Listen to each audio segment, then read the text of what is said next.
Hello అందరికీ, కాజు paneer masala curry restaurant స్టైల్లో ఈ విధంగా ఇంట్లోనే రుచిగా చేసుకోండి. ఫస్ట్ టమాటాలు ఇలా కట్ చేసుకొని దాంతోపాటుగా కాజు కూడా వేసుకొని మెత్తటి పేస్ట్ లాగా చేసుకోవాలి. తర్వాత పన్నీర్ ముక్కల్ని ఈ విధంగా చిన్న చిన్నగా కట్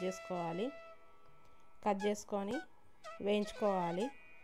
కలర్ వచ్చేంత వరకు వేయించుకోవాలి. కొద్దిగా కలర్ రావాలి. ఈ విధంగా వేయించుకోవాలి. ఈ విధంగా కలర్ వచ్చాక తీసి పక్కన పెట్టేసుకోవాలి. ఈ పన్నీర్ ముక్కల్ని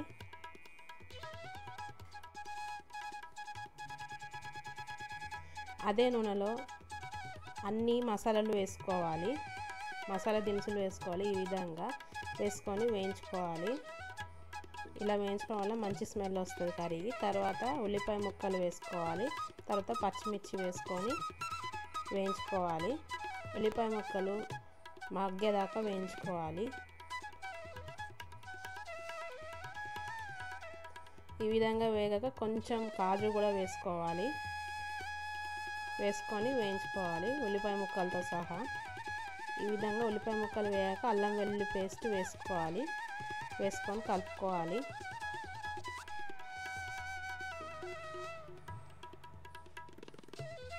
తర్వాత పసుపు వేసుకొని కలుపుకోవాలి.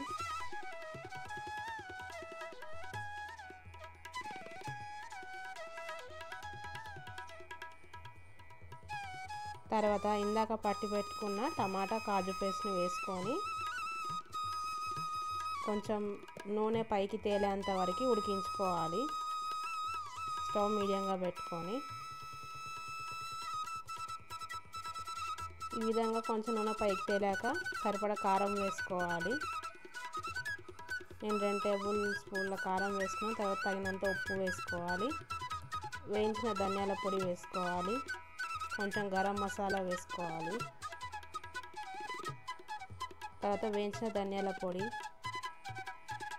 వేసుకొని కలుపుకోవాలి.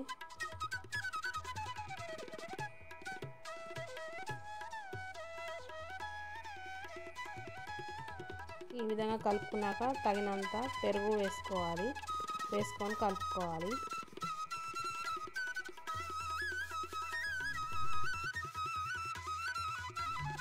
నూనె పైకి తేలేంత వరకు ఉడికించుకోవాలి. ఇది కూడా ఈ గ్రేవీ నూనె పైకి తేలేంత వరకు ఉడికించుకున్నాక వేయించి పెట్టుకున్న పన్నీర్ ముక్కల్ని వేసుకోవాలి.